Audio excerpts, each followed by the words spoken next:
Hi, this is Kashpunisa Bagewari. Welcome to my channel. In this video, I am going to talk about AWS weekly release on the week of 3rd August 2020. So let's see what is new in this week. So let's start with EC2 image builder components can now be developed locally. So customers of EC2 Image Builder can now develop and troubleshoot components to customize and test Amazon machine images on their laptops or development and test server. So you can now build your EC2 AMIs locally on your laptop or your own local machines.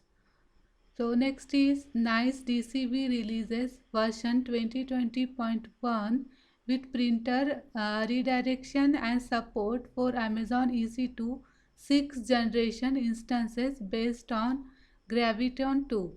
So NICE DCB is a high performance remote visualization protocol that enables users to securely access remote desktop or application sessions, including 3D graphics application hosted on servers with high performance GPUs.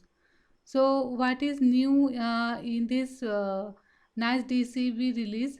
So it supports for printer redirection on DCB Windows servers and client.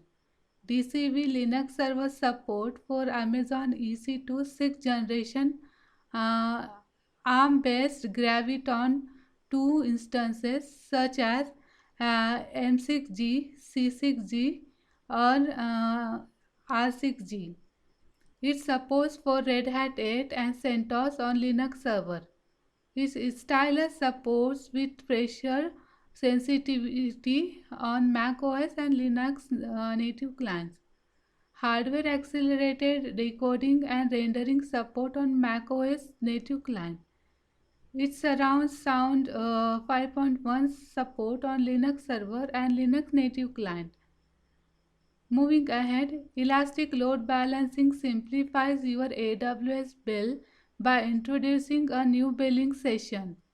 So there is a change in presentation of elastic load balancing charges in your AWS bill and cost and usage reports to make it easier for you to understand your monthly elastic load balancing spend. These changes will be effective in all AWS regions beginning from August 2020. So before, charges related to load balancing for the use of classic application and network load balancers was displaying along with the rest of your compute charges in the Elastic Compute Cloud section of your monthly AWS bill. Now introducing a new section in your monthly bill called Elastic Load Balancing, which will separately display the charges and utilization related information for all of your classic application and network load balancers across all AWS regions. So next feature is AWS Code Deploy Agent has improved compatibility for Amazon Linux 2, Windows and Ubuntu. AWS Step Functions adds support for Amazon SageMaker processing, introducing genomics tertiary analysis and machine learning using Amazon SageMaker. Amazon EKS Elastic Kubernetes Service quotas now can be managed through AWS Service Quotas. So AWS Service Quotas now will manage your EKS quotas as well. Amazon ECS announces CloudFormation support for Amazon Elastic File System volumes. Amazon Forecast adds holiday calendars for 66 countries to improve forecast accuracy. So now that's it for this week. Uh, Thank you. See you next week. Till then, stay safe, stay updated. Bye.